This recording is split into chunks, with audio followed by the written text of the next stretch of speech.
Chapter 1. The tray almost slips. That is the first thing that happens, the near miss, the sharp rattle of ceramic against silver, the way Tio's fingers tighten and pull the whole thing back before a single person at table 4 notices. He breathes, he steadies, he keeps moving. Table 4 needs their refills. Table 9 is waving for the check.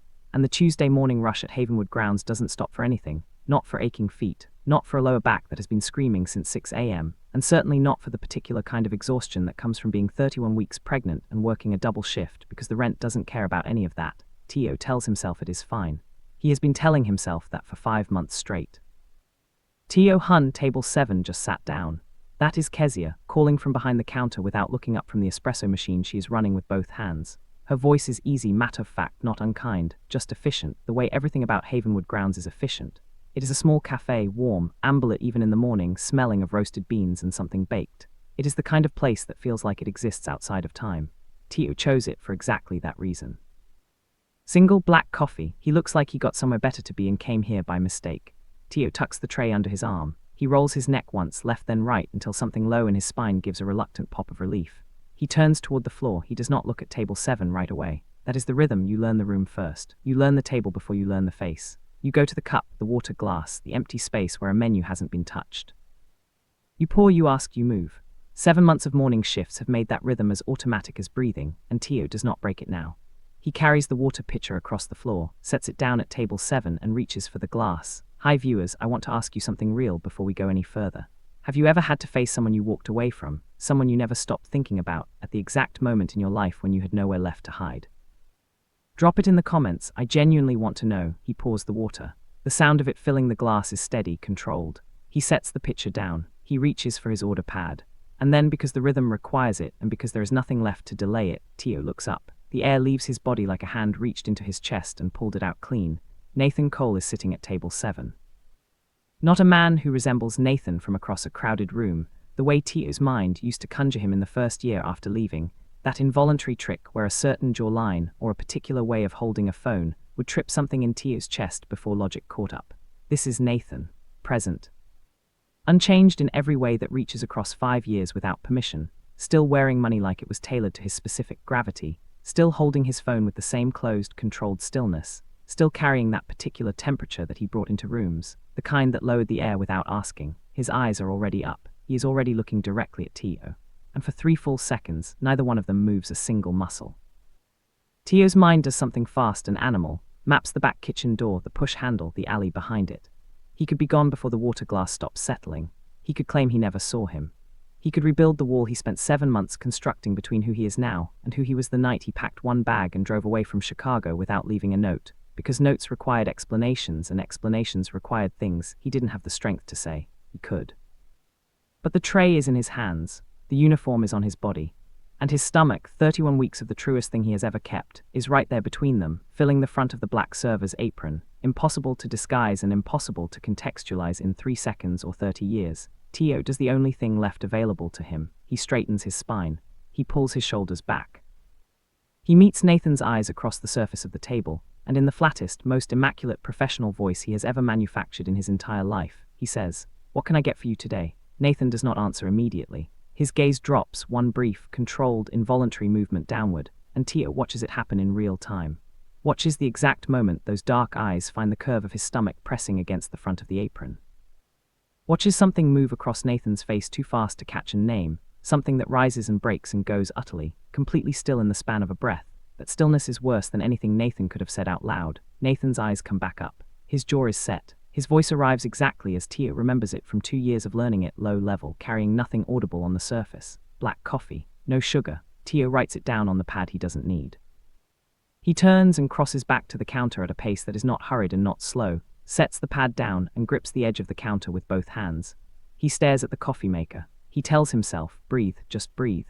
You have done harder things than this. He is not confident that's still true. Kezia materializes beside him with the quiet precision of a woman who has spent 15 years reading rooms. She is in her mid-40s, sharp-eyed, with close-cut natural hair and the particular calm of someone who has decided not to be surprised by anything anymore.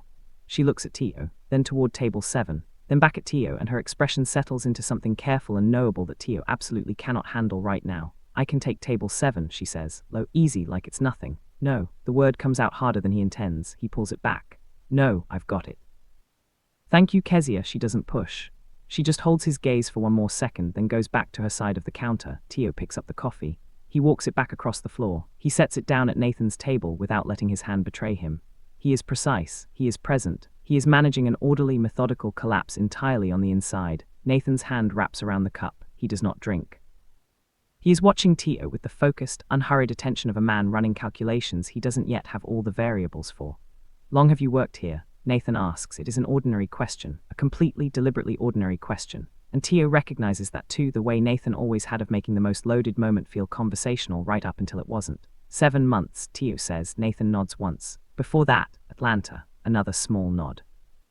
Nathan lifts the coffee. He takes one measured sip, sets the cup down with the same precision he brings to everything in his life, and then he looks up at Tio with eyes that hold nothing on their surface and carry everything underneath. You look well, Tio. Name lands like a palm pressed flat against something that never fully healed. Tio holds himself together by the last clean edge of his will. Is there anything else I can bring you? Nathan considers him for a moment that stretches a half-second longer than comfort allows. No, thank you. Tio turns. He walks. He does not stop until he is through the back kitchen door, and then he puts both hands flat against the wall and leans his full weight into it and closes his eyes. His son moves. A slow rolling shift beneath his ribs, like the child is simply turning over in a dream. Tio presses back. Steady. I've got you. I've got you. He stands there for 2 full minutes. He counts his own breath. He goes back through the door. When he reaches the floor, table 7 is empty. Nathan is gone. The coffee cup sits exactly where he left it, half full, perfectly placed. Under the cup is a $50 bill. And on the back of a matte black business card, in handwriting Tio would recognize in a complete blackout, 2 words, I see you. Tio stares at it for a long time. Then he folds it once, slides it into the front pocket of his apron, and picks up the empty water glass. He still has 3 hours left on his shift. He finishes every one of them. Chapter 2. Tio does not sleep that night. He lies on his left side the way every pamphlet in the clinic waiting room insists, pillow wedged between his knees, the ceiling fan turning slow overhead. The apartment is small and warm and quiet, and all 3 of those things make it worse. Quiet means he is alone with his own mind. His mind has exactly one thing it wants to discuss right now. He stares at the ceiling at 2:15 and does something he has been careful not to do for a long time. He lets himself remember the real version. Not the short version, the edited, practical one he keeps on hand for the moment's doubt gets loud, where he lines up his reasons in clean order and comes out on the right side of his own decision. He means the full version. The one that starts in a high-rise apartment in Chicago with 2 people who never agreed on what it meant to be chosen. He and Nathan had been something. Tio has never found a better word for it.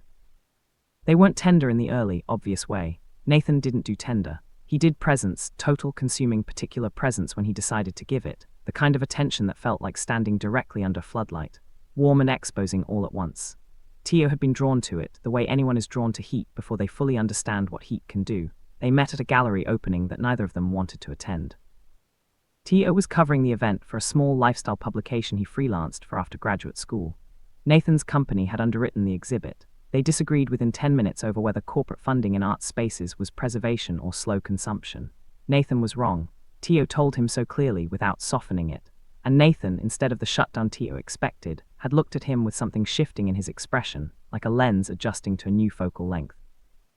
That was the beginning, sharp and slightly chaotic, the way the best and worst things begin. 2 years followed. 2 years that were electric in the way a live wire is electric. You know contact is dangerous and you make it anyway because the alternative is standing in a dark room. Nathan was not unkind. Tio has always been precise about that, even in the hard hours, even at 2 a.m. with a child moving slow circles under his ribs. Nathan was not unkind. He was sealed. There is a real difference between those 2 things. Sealed means the warmth existed. It just lived behind walls that Tio spent 2 years looking for the door to. He almost found it. That is the part that still catches in his chest like a splinter that never worked its way out, the nearness of it. He was almost through, and then came the fight. The one that was never really about what it appeared to be about on the surface. The one where Tio finally said every true thing he had been holding at a careful distance, and Nathan went so quiet and so still that the silence became a physical presence in the room. And afterward, Tio looked at the 2 of them, at Nathan's closed expression and his own open wounds, and thought, I will spend the rest of my life waiting for this man to choose me completely. And that waiting will take everything I have, and I will give it anyway, and it will never be enough, so he left. He did not know the night he packed that bag. He found out 4 weeks later in a gas station bathroom somewhere outside Macon, Georgia, staring at a test he bought from a vending machine because he was too wrung out to locate a pharmacy. He sat in that stall for a long time with Nathan's number pulled up on his phone and his thumb hovering over the call button. He thought about what calling would mean. Thought about returning to a man whose silence he had just escaped, now needing something from him that would tie them together for the rest of both their lives. Thought about what Nathan's face would look like when he said it, whether it would be warmth or whether it would be that particular closed stillness, the one Tio never learned to read. He put the phone in his pocket. He got back in the car. He drove to Havenwood because his grandmother had lived here, and it was the only place on earth that had ever felt like it would hold him without asking him to justify his weight. That was 7 months ago. His sun moves again beneath his palm, slow and definite. I know, Tio says quietly to the dark. I know. He does not sleep, but eventually he rests. Morning comes the way mornings do after bad nights, indifferent, early, and full of things that still need doing. He puts on the uniform. He ties the apron at the widest point that still works. He takes the bus at 6:40 and arrives at Havenwood grounds through the back at 6:58, 2 minutes before his shift, because that is the one margin of control he still has full possession of. Kezia is already running the coffee station. She slides a granola bar across the counter without looking up or making it a conversation. Tio pockets it. He checks the floor. He checks the tables. He tells himself he is not checking for any specific table. Table 7 is empty. Good, fine. Nathan Cole is a CEO with a company worth 9 figures and a calendar that does not include returning to small North Carolina cafes for sentimentality. The business card was habit, control reflex. Men like Nathan leave their information everywhere. It is how they maintain the impression that every room is still theirs even after they have walked out of it. It meant nothing. Tio repeats this with conviction for exactly 43 minutes. At 8:17, the front door opens. Nathan walks in. He is wearing charcoal today, dark suit, clean white shirt, no tie, like he made a minor concession to the town's pace without surrendering anything essential. He moves through the cafe the way he always moves through spaces, like the room processed his arrival and simply adjusted without fanfare. He does not look around. He does not hesitate. He walks directly to table 7. He sits down. He picks up the menu. And above the top edge of it, his eyes find Tio's across the room with a precision that has nothing accidental in it. He does not smile. He does not acknowledge. He simply looks level, steady, patient in the specific way Nathan has always been patient, which is to say, absolutely and without any mercy at all. Tio's grip tightens on the order pad in his apron pocket. He is going to have to walk over there again. He is going to have to do this every morning. The realization settles into his chest like cold water and does not leave. Chapter 3. Nathan did not come to Havenwood for Tio. He says this to himself clearly and without softening on the morning of the first day, and again on the morning of the second. And again when he is sitting in his hotel room at 11 at night running acquisition projections on the Pembroke real estate holdings, and finding that his eyes are moving across the numbers without any of the information actually landing. He sets the laptop aside. He did not come here for Tio. He came because this town appeared on a business calendar 3 weeks ago, and he is a man who goes where the work requires and does not assign meaning to geography. The fact that Tio used to mention Havenwood in the specific, unguarded way that Tio mentioned things that mattered to him, offhand and almost incidental, the way people talk about places they are secretly saving for later, that is not a fact Nathan was holding. He was not holding that. He had processed Tio. He had moved forward. He had built a very productive 5 years on the other side of a choice that was made for him without his input, and he is not a man who revisits finished things.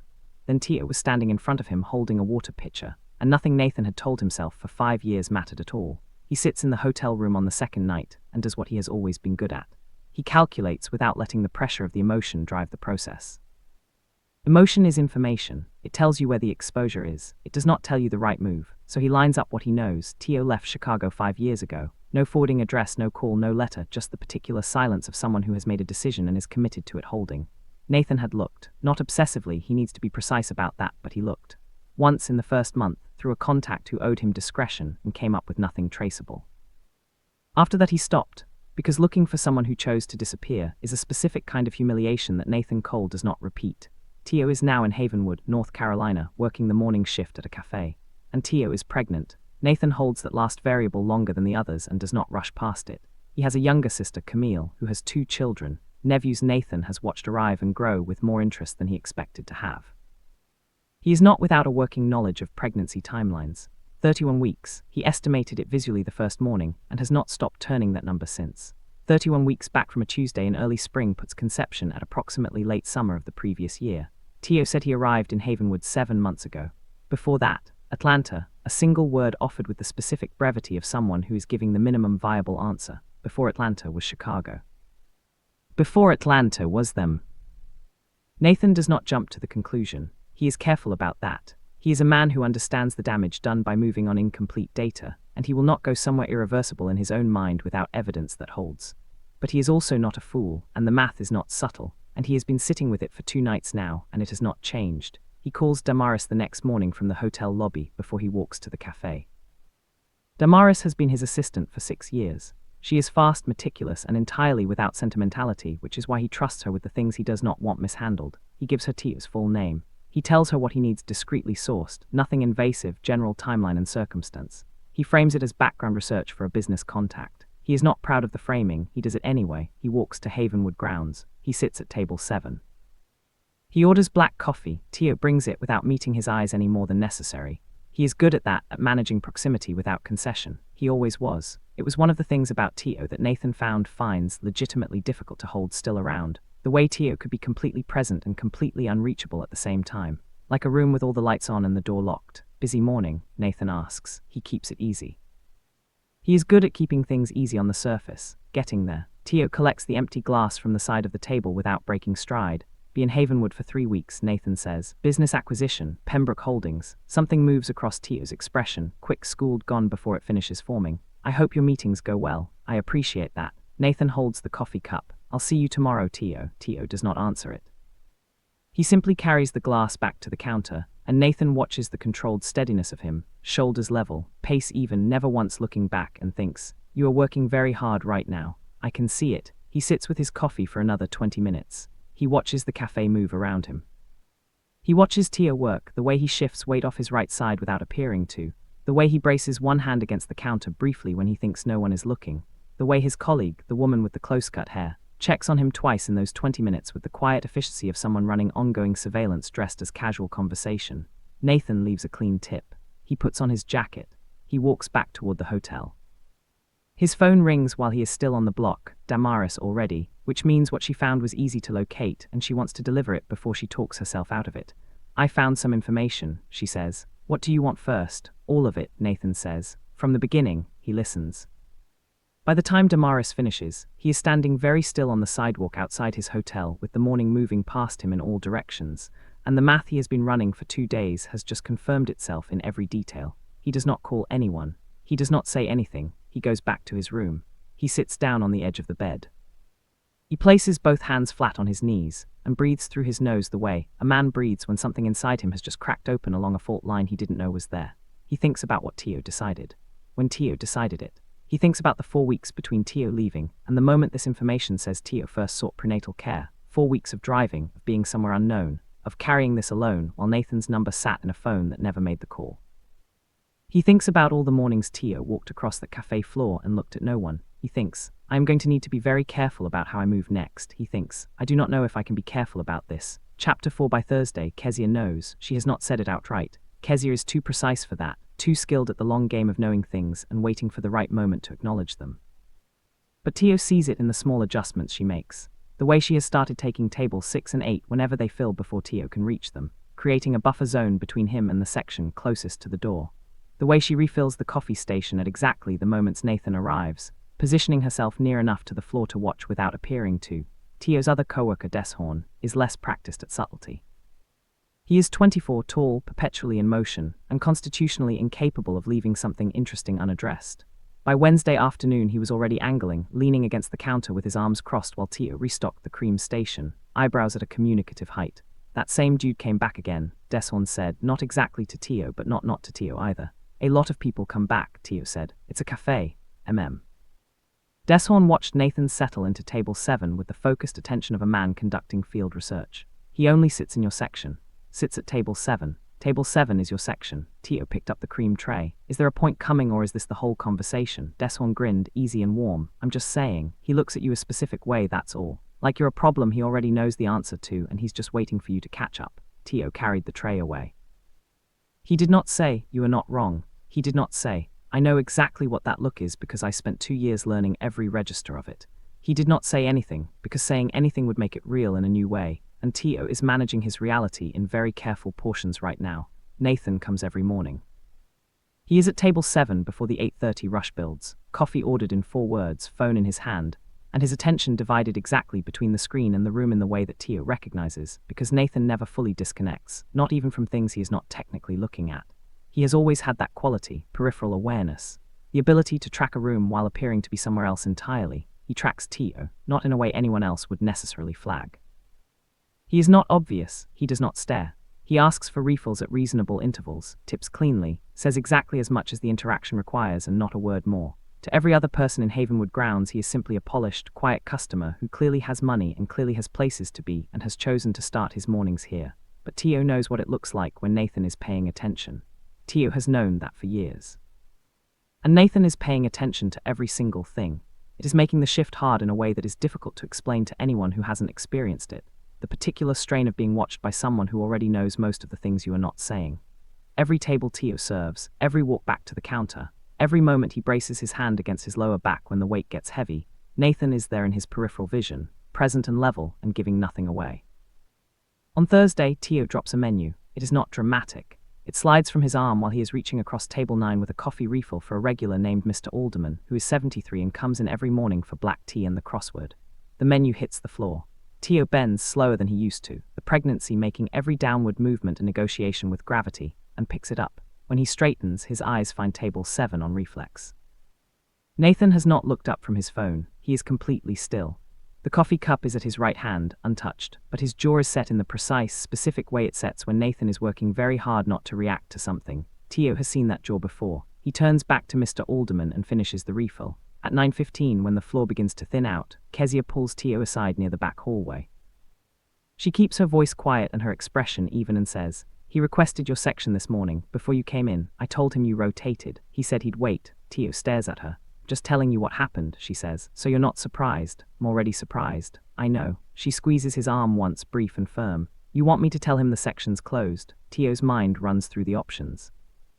He can feel the business card in his jacket pocket at home, exactly where he put it 4 days ago, unthrown away. "No," he says. Kezia watches him.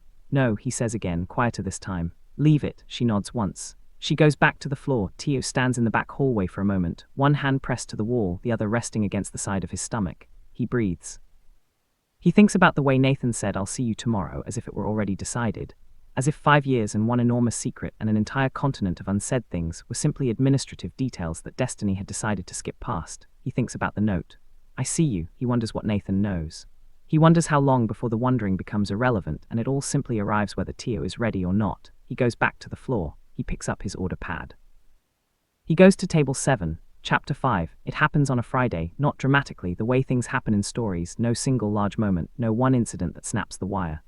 It is accumulative, the double shift that started at 6, the customer at table 12 who sent her order back 3 times, the moment at 11:30 when Tio reaches for the coffee station handle and his vision goes briefly, quietly white at the edges. He grips the counter. He breathes through his nose.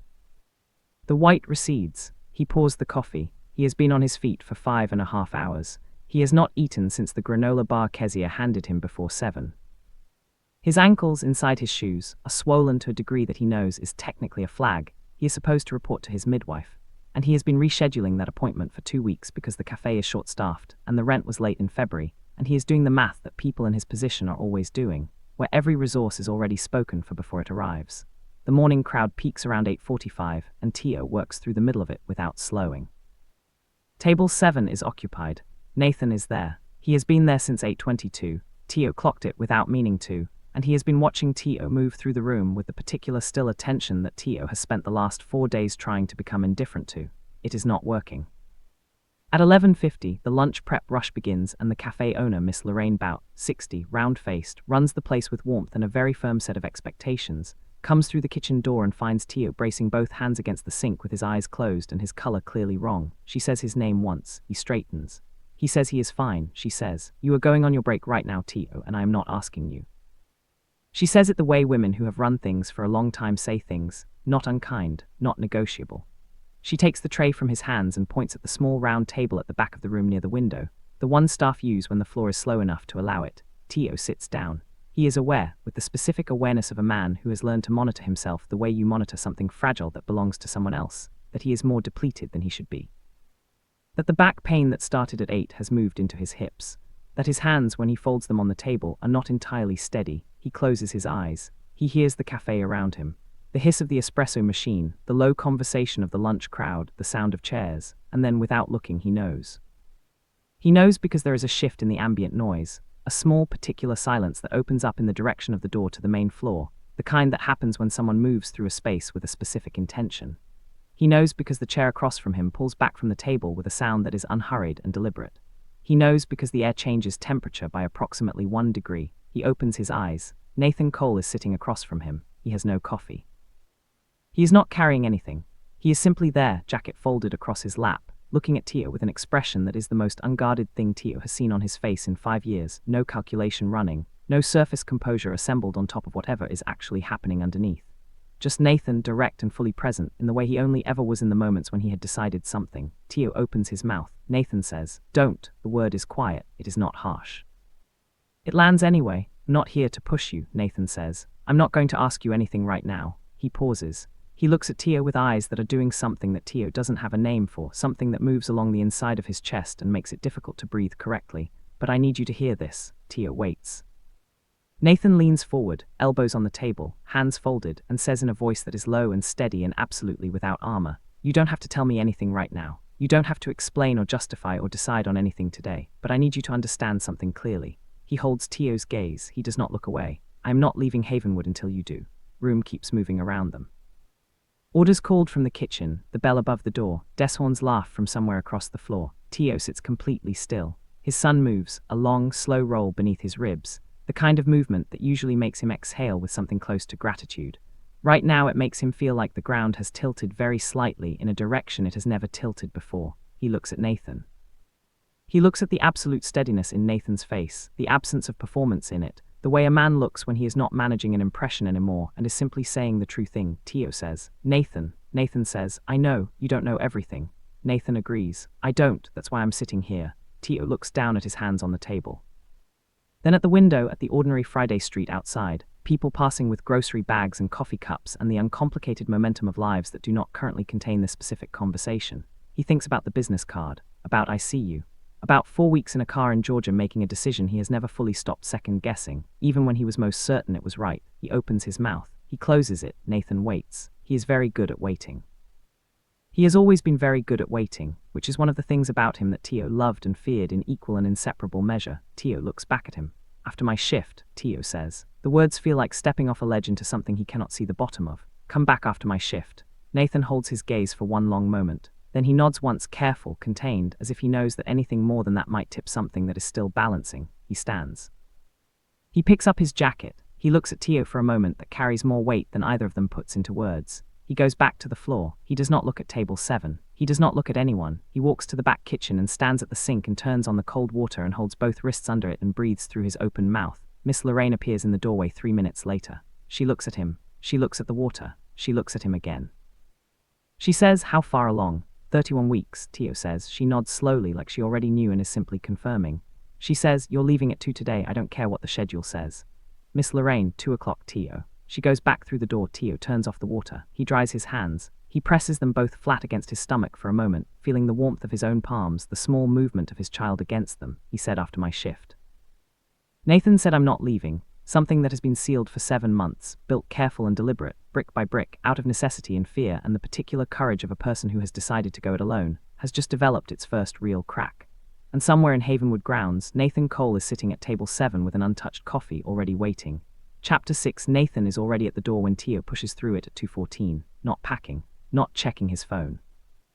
Standing with his hands in his jacket pockets and his back to the street, watching the cafe entrance like a man who decided some time ago that whatever came through it next, he would be ready. He straightens when he sees Tio. He does not say anything.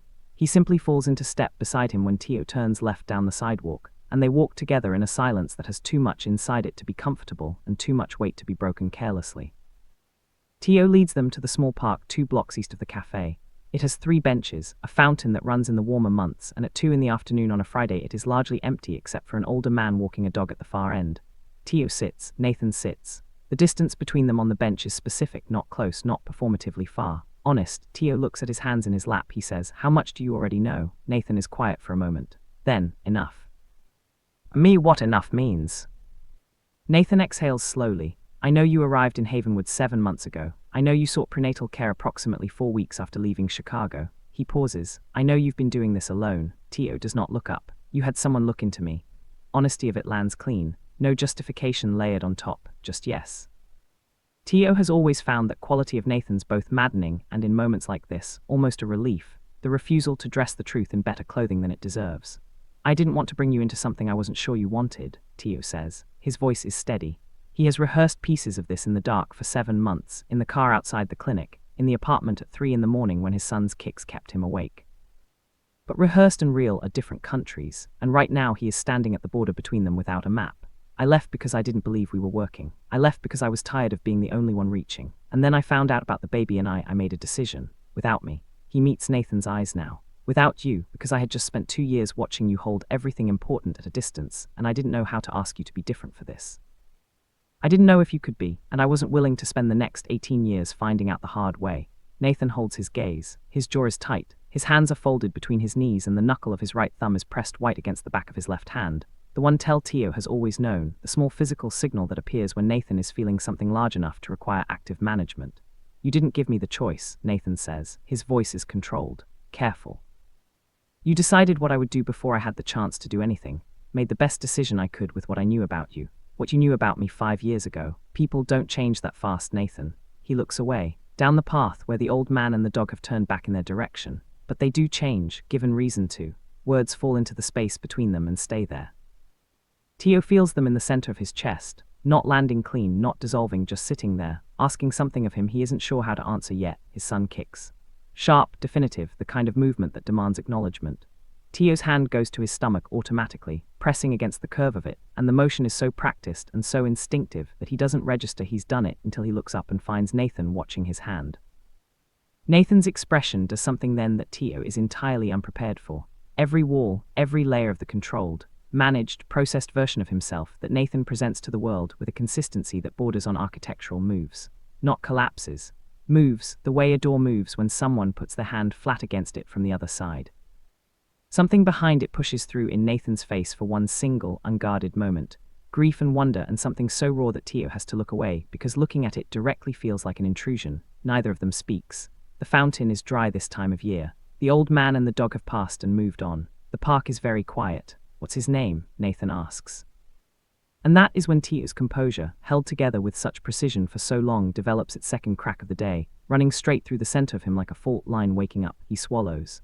I haven't decided yet. A breath. I keep starting and stopping. Nathan nods. He does not push. He looks ahead at the empty fountain, at the bare branched trees at the park's edge. He says very quietly, "Can I come back tomorrow?" Tio looks at him. At the profile of him, jaw, brow, the particular set of his shoulders when he is braced for an answer he does not control. It is a posture Tio has never seen on Nathan before in the specific form it is taking right now, and he recognizes suddenly, with a clarity that arrives without warning, that Nathan is afraid. Not of the answer, of Tio saying no. Of being held at the exact same distance he once held everything else, and understanding now finally, too late and just in time, exactly what that feels like from the other side. You already know where the table is, Tio says. Nathan turns to look at him. Something in his face eases 1 degree, just one, like a room getting enough heat to take the edge off the cold. He stands. He straightens his jacket. He looks down at Tio for a moment that neither of them fills with words. Then he turns and walks back the way they came. Tio stays on the bench. He presses both palms against his stomach. He tilts his head back and looks at the pale February sky, and thinks about all the things he said, and all the things Nathan said, and all the things that are still sitting unsaid between them like furniture in a room neither of them has moved back into yet. He does not know what comes next. He does not know what Nathan being here means for the shape of the life he has been building in this town, the careful, particular life assembled from necessity and love, and the stubborn belief that he could hold it all himself. But Damaris called Nathan this morning. He knows that now. He knows Nathan had someone look. And one fact in what Nathan said has been sitting at the back of his mind since the bench, quiet and patient, waiting for Tio to turn all the way toward it. Nathan said, "I know you've been doing this alone." He did not say, "You should have called me." He did not say, "How could you?" He said, "I know you've been doing this alone." And the way he said it, the way that particular sentence sounded in Nathan's voice, did not carry accusation. It carried something much harder to hold. It sounded like a man who found out someone he cared about had been carrying something heavy in the dark, and the knowledge of it was causing him visible pain. Tio sits with that until the cold works through his jacket, then he gets up. He walks to the bus stop. He goes home. He does not sleep well, but this time it is for an entirely different reason. And somewhere in the small hours when his son moves and Tio puts his hand down and feels the press of it back, he thinks, Nathan asked for his name. That was the first thing he asked. He turns that over for a long time in the dark. Chapter 7. Monday arrives wet and grey and Tio gets to the cafe late for the first time in 7 months. Not by much, 6 minutes, which for any other person on the schedule would be nothing. For Tio it is a departure, and Kezia clocks it the second he comes through the back door with his jacket dripping and his breath coming a little fast. She hands him a towel without comment. She does not make the 6 minutes into a conversation. Deshorn, on the other hand, you good, bus was slow. He is restocking the napkin holders at the counter and does not look up. Table 7's been here since 8. It is 8:14. Nathan has been sitting there for at least 20 minutes in the rain. Tio hangs his jacket. He ties his apron. He takes a breath that is slightly more deliberate than breathing usually needs to be. Got it, he says. He crosses the floor. Nathan's coffee is already in front of him. Kezia must have run it out, and he is working with the laptop open this time, both hands on the keyboard, but the typing stops the moment Tio stops at the table's edge. Nathan looks up. His hair is slightly damp at the temples. He got caught in the rain too. Morning, Tio says. Morning. Nathan's eyes move across Tio's face in that reading way of his, quick and complete. You're late, 6 minutes. I know. A pause. I noticed. Tio should let that go. He does not entirely let it go. You've been keeping time. I pay attention to things I care about, Nathan says. Simple, direct, no performance in it. Tio sets a water glass down on the table and does not respond to that. The morning moves the way mornings have been moving since Nathan arrived, Tio working the floor, Nathan at table 7, the ambient awareness of each other running beneath everything like a current that neither of them has addressed directly or turned off. Except today it is different in a way Tio can feel but cannot immediately name. Nathan is quieter, more internal. The laptop closes before 9 and he sits with his coffee in the window and the grey street outside, and twice when Tio looks over he finds Nathan not watching him but simply present with something, some interior process, that takes up more space in his expression than Tio has seen before. At 9:40, during a rare lull, Nathan closes his hand around the coffee cup and says without preamble, I owe you an apology, Tio stills, for being here, not for finding out. Nathan looks at the cup in his hand. For the version of me you had enough information about to make that decision. That version was real. I'm not going to argue it wasn't. He sets the cup down. I was sealed off in ways I didn't fully understand while I was inside them, and you deserved more than what I was able to give you then. That is true, and I'm sorry for it. The cafe hums around them. Someone's order is called from the kitchen. Tio is aware of Kezia running a cloth across the far end of the counter in long, deliberate strokes that take an unusually long time. Tio says, that apology is 2 years too late and 5 years early at the same time. Nathan looks up at him. Too late for the relationship, Tio says carefully. And I'm not sure yet what early means. I'm not sure what any of this means, Nathan. I'm standing here in my uniform trying to figure out how to handle you being in this town at all, and you're apologizing and my feet hurt, and I can't think in a straight line when you're looking at me like that. Like what? Like you've already decided something and you're waiting for the rest of the world to catch up. Nathan is quiet, then, old habit. I know it is. A beat. Something passes between them in the space of it, not resolved, not clean, but real. The kind of real that only exists between people who have a history that is too large to manage from the surface. Apology isn't conditional, Nathan says. It doesn't require you to do anything with it. I just needed you to have it. Tio looks at him for a long moment. Then he reaches across and picks up the empty water glass from the edge of the table, and as he does his hand passes close to Nathan's, and he does not pull back from the proximity of it the way he has been doing all week. He lets it be close, for a half second only. Then he straightens. Do you want another coffee? Tio asks. Nathan's mouth moves. The smallest thing, almost not a smile. Almost. Yeah, I do. Tio goes to get it. He carries the refill back. He sets it down. He walks away without looking back. But something in his chest, something that has been locked in the forward-only position since he left Chicago, has just turned very slightly, very carefully to the left. He does not know what to do with that yet. By Thursday, Nathan stops coming every day. He comes Wednesday, skips Thursday, is back Friday morning. Tio notices the absence on Thursday the way you notice the absence of a sound you have grown accustomed to, the particular silence where something was. He does not examine this too closely. He serves his tables. He does his shift. He tells himself Nathan has meetings, because Nathan is here for a business acquisition and has an actual functioning professional life that does not revolve around a cafe in a small North Carolina town. He tells himself this with moderate success. Friday morning Nathan arrives and leaves a folded piece of paper under the water glass before he goes. Tio picks it up after he clears the table. He opens it in the back hallway, standing alone. It has an address on it. An apartment building 2 blocks from the cafe. Tio knows the building, pale brick, well-maintained, faces the small square with the memorial statue in it. Below the address, a unit number. Below that in Nathan's handwriting, Tio folds the paper. He holds it in his hand. He leans back against the wall. He thinks, what does it mean if I take it? He thinks, what does it mean if I don't? He is still holding it when Deshorn appears at the end of the hallway and stops, takes in Tio's expression and says with total sincerity, Man, that dude is serious, isn't he? It is not a question. Tio folds the paper one more time and puts it in his apron pocket. He goes back to work. Chapter 8. The apartment is on the 4th floor of the pale brick building facing the square. Tio does not go there on Friday. He does not go on Saturday. He sits with the key, because that is what arrives at the cafe Saturday morning, in a small envelope left with Kezia before Tio gets in. A physical key on a plain ring with no note this time, just the key, and he sets it on his kitchen table and looks at it while he drinks his morning tea and lets his mind be as honest as he can make it. He is 31 weeks pregnant. He is behind on rent by an amount he can manage, but only barely. He is tired in a way that sleep does not fully fix, the kind of tired that is structural, built into the load he is carrying and not solvable by a good night. The cafe is good work and Miss Lorraine is good people and Havenwood is a good place, and none of that changes the fact that he is doing this alone in an apartment with one bedroom and a heating system that loses the argument with the cold every night past midnight. He picks up the key. He sets it down. He picks it up again. He needs to be clear with himself. He is not considering the key because he is tired. Tired is not a reason to walk back toward a man he left for reasons that were real and earned and right. He knows the difference between need and want and the third category that sits between them, the one that does not have a clean name, where something is both terrifying and true at the same time. He puts the key in the drawer of the nightstand. He goes to sleep. Sunday is his day off. He cleans the apartment. He does his laundry. He calls his older cousin Renata in Atlanta, the only person besides Kezia who knows the full shape of his situation, and listens to her voice travel through the phone with the warmth and the edge she has carried since they were children, equal parts love and accountability. He left you a key, Renata says, to an apartment 2 blocks from where you work. Tio, I know. Exactly do you know, because from here it sounds like you know several things at the same time and they're all contradicting each other.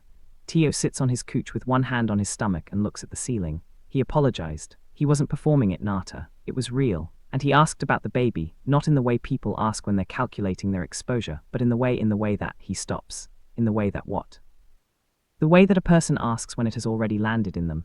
His voice goes quiet, like it was already real to him before I confirmed it. Renata is silent for a moment. She says, "Are you afraid of him?" "No." "You afraid of yourself around him?" A longer pause. "That's closer to it." "What are you afraid you'll do?" "Believe him," Tio says. "Before I have enough evidence that the believing is safe." Renata exhales.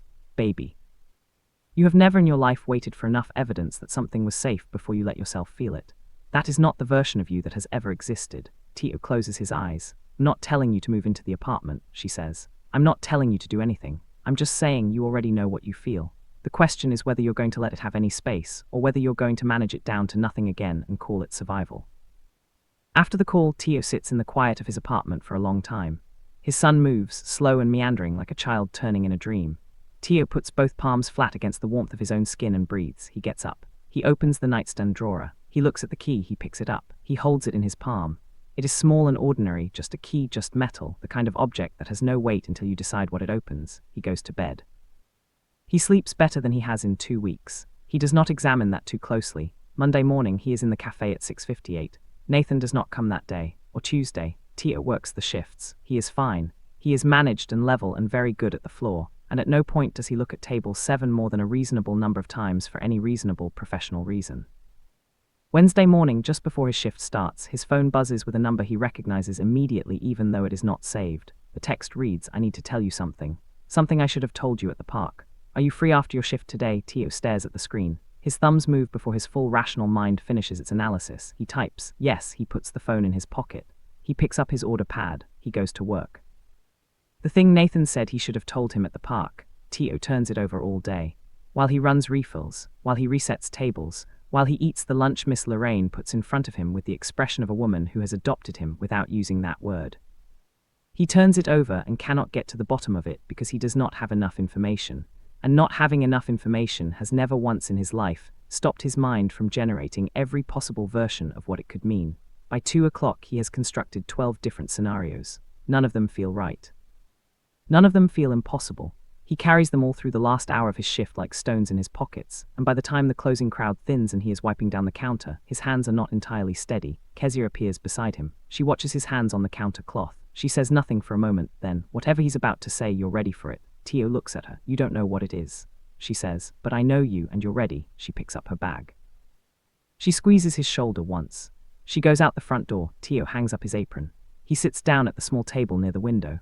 The cafe is empty now, amber and quiet, the last of the afternoon light coming through the glass at a low angle. He waits, Chapter 9. Nathan walks in at 4:17 and sits across from Tio and does not order anything and does not make it into a longer approach than it needs to be. He puts his hands flat on the table. He looks at Tio.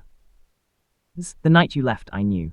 Light in the cafe holds very still. I woke up at 2 in the morning, Nathan says. Your side was cold. I could hear you in the other room, the specific kind of quiet that is someone being careful not to make noise. He pauses. His voice does not waver, but it is doing something that costs him. Tio can hear the cost of it in the controlled exhale between sentences. I lay there and I listened to you pack a bag. I heard the door. I heard your car. Tio does not move, and I didn't get up, Nathan says. The words land in the room and do not leave. I told myself it was because I didn't know how to stop you. I told myself if you needed to go, I wouldn't be the thing that held you when you didn't want to be held. I told myself a lot of things. His jaw tightens. None of them were the full truth. What was the full truth? Tio asks. His voice comes out quieter than he intends. Nathan looks at him directly. The full truth is that I was afraid. I was afraid that if I got up and walked into that room and said what was actually in me, if I showed you all of it without the management, without the distance, and you still left, that would be the version of losing you I couldn't come back from. He exhales. So I chose the version where you left without knowing, because that way I could still tell myself I hadn't been fully seen and rejected, that there was something I hadn't risked yet. Amber light moves across the table between them. Outside, the square is quiet, the memorial statue casting its long early evening shadow across the empty benches.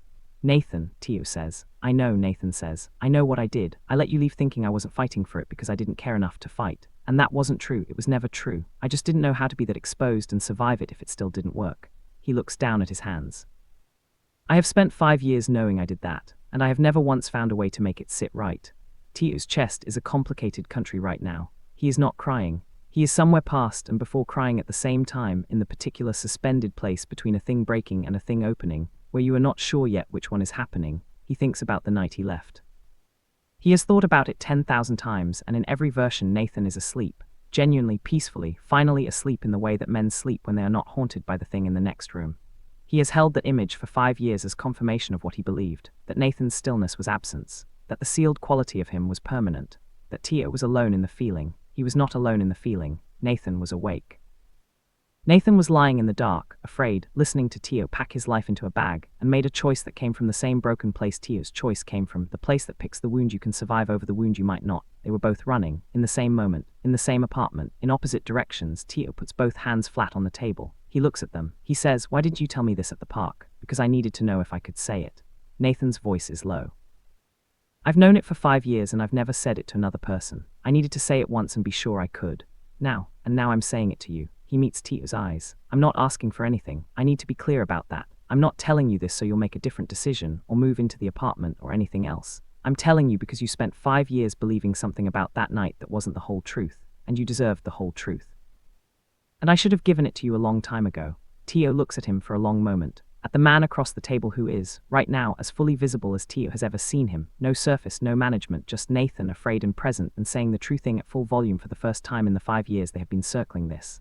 "Apartment," Tio says. Nathan waits. "Not moving in," Tio says carefully. "That's too far for where we are. I need you to understand that." "I understand that. I want to see it." He pauses. "I want to see what you meant when you said you meant it." Nathan looks at him. The thing that moves across his face is slow and specific, and Tio feels it in the center of his chest with a warmth he has not let himself feel in a long time. "Okay," Nathan says. "When?" "Now," Tio says. "Before I think about it more." Nathan stands. Tio stands. They walk out of Havenwood grounds together into the early evening, the pale brick building visible from the cafe door, and neither of them speaks the whole 2 blocks because neither of them needs to. Nathan holds the lobby door. They take the elevator to the 4th floor. The apartment door opens to a space that is warm, simply furnished, facing west, and the last of the evening sun is coming through the main window in long bands of gold across the wooden floor, and it is the kind of light that makes a room feel like it has been waiting quietly for something. Tio stands in the middle of it. He presses his hand to his stomach, the automatic move, the constant tether to the realest thing in his life. Nathan stands by the door. He does not crowd the room. He lets Tio have it. After a long moment, Tio turns. He looks at Nathan across the space of the apartment in the golden light. He says, "I haven't named him yet because every name I picked felt like I was finishing a sentence I didn't know the end of." His voice is steady and honest and fully his. "I think I was waiting for something. I didn't know what." Nathan's face is very still, very open. He does not look away. "His name is Ezra," Tio says. "I think his name is Ezra." Nathan breathes in, breathes out. He says the name once, quietly, like he is learning the shape of it in his own mouth.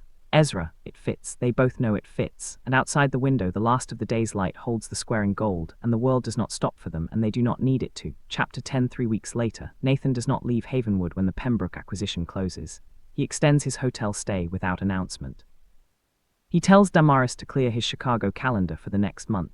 He does not explain it to his board or to his sister Camille when she calls and asks what is happening in that particular Camille way, which is to say, loudly and with specific follow-up questions. He says, "There's something here that needs time."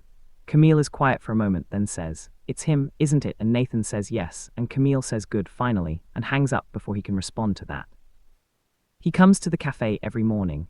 He and Tio have fallen into a rhythm that is new and careful and entirely its own thing, not a reconstruction of what they had in Chicago, not a reset. Something built from scratch on the material of what both of them know now, which is more and harder and truer than what they knew before. They have coffee together twice a week after Tio's shift. They walk the square. They sit in the apartment, Tio's name for it now, without anyone deciding that is what it would be called, and Nathan cooks because it turns out Nathan has learned to cook in the 5 years between them, which surprises Tio entirely and delights him in a way he does not bother concealing.